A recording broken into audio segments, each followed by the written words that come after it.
সনাতন ধর্মাবলম্বীদের শারদীয় দুর্গাপূজা ঘিরে সারা দেশে চলছে শেষ মুহূর্তের প্রস্তুতি। দেবী দুর্গার প্রতিমাকে রং তুলির আঁচড়ে সাজিয়ে তুলছেন কারিগররা। এদিকে নির্বিঘ্নে পূজা উদযাপনে প্রশাসনের পক্ষ থেকে নেওয়া হয়েছে বিশেষ নিরাপত্তা ব্যবস্থা। বিস্তারিত থাকছে ইমরুল কায়েসার ডেস্ক রিপোর্টে। আর মাত্র কয়েকদিন পর সনাতন ধর্মাবলম্বীদের সবচেয়ে বড় ধর্মীয় উৎসব শারদীয় দুর্গাপূজা। উৎসব ঘিরে কুমিল্লার মণ্ডপে মণ্ডপে সাজ রব উঠেছে।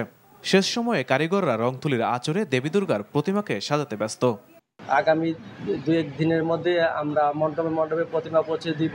এবছর আমরা নির্বিঘ্নে সুন্দরভাবে পূজা করতে পারবো। পূজা ঘিরে জেলা জুড়ে চলছে উৎসবের আমেজ। আর নির্বিঘ্নে পূজা উদযাপনে জেলায় 818টি মণ্ডপে আইন শৃঙ্খলা পরিস্থিতি জোরদার করা হয়েছে।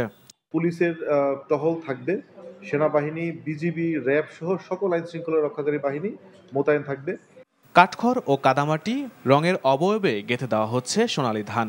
সেই ধানে তৈরি দেবী দুর্গা শরীয়তপুরের ঘোষপাড়া রাম গোবিন্দ ধাম মন্দির কমিটির। জেলার 6টি উপজেলায় 101টি মণ্ডপে শারদীয় দুর্গাপূজা অনুষ্ঠিত হবে। মাকে আমরা এবার ধান দিয়ে সাজাচ্ছি, যেটা আগে শরীয়তপুরে কখনো হয়নি। রং তুলের কাজ চলতেছে। এই রং তুলের কাজ আমাদের 4 দিনের ভিতরে সম্পূর্ণ শেষ হবে। উৎসব মুখর পরিবেশে দুর্গাপূজা উদযাপন করতে সব প্রস্তুতি শেষ করেছে জেলা পূজা কমিটি। স্থানীয় প্রশাসন মত বিনিময় করে নানা ধরনের দিক নির্দেশনা দিয়েছে। সে অনুযায়ী মন্দিরের কমিটির সদস্যরা প্রস্তুতিও নিচ্ছে, যাতে নির্বিঘ্নে এবং শান্তিপূর্ণভাবে পূজা উদযাপন করা যায়। খুলনা জেলা ও মহানগরীর 992টি পূজা মণ্ডপে প্রতিমা নির্মাণের কাজ শেষ পর্যায়ে। এখন চলছে রং তুলির আঁচড়ে সাজসজ্জার কাজ। আগামী 27 তারিখের ভিতর আমাদের সব মন্দিরের আপনার বিগ্রহ নির্মাণ এবং রং সমস্ত কিছু এবং মণ্ডপের যে অবকাঠামো সবকিছু আমরা কমপ্লিট করতে সক্ষম হব। পূজা ঘিরে 4 স্তরের নিরাপত্তা, সার্বক্ষণিক গোয়েন্দা এবং পুলিশ টহল সহ সকল ব্যবস্থা নেওয়া হয়েছে।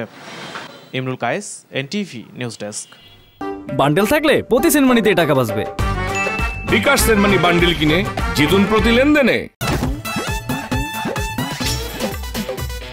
এতদিন শুনছি চান্দে অমাবস্যা লাগে, আজকে দেখলাম সূর্যে অমাবস্যা লাগে।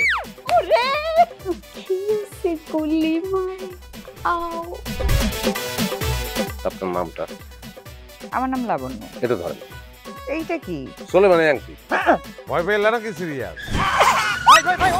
আমগো চোখে তো এখন কাঠের চশমা। দুইটা খেজুর কাটা নিয়ে চক্ষু দুইটা উঠানো হইলে আমারে দান করে দিন। কারো পোষ মাছ আর কারো সর্বনাশ। নাই রে নাই, আমার বাপে নাই। এই হারামজাদা, হাতে কি গ্রামের মাসে তোর আটকা জলিল কর।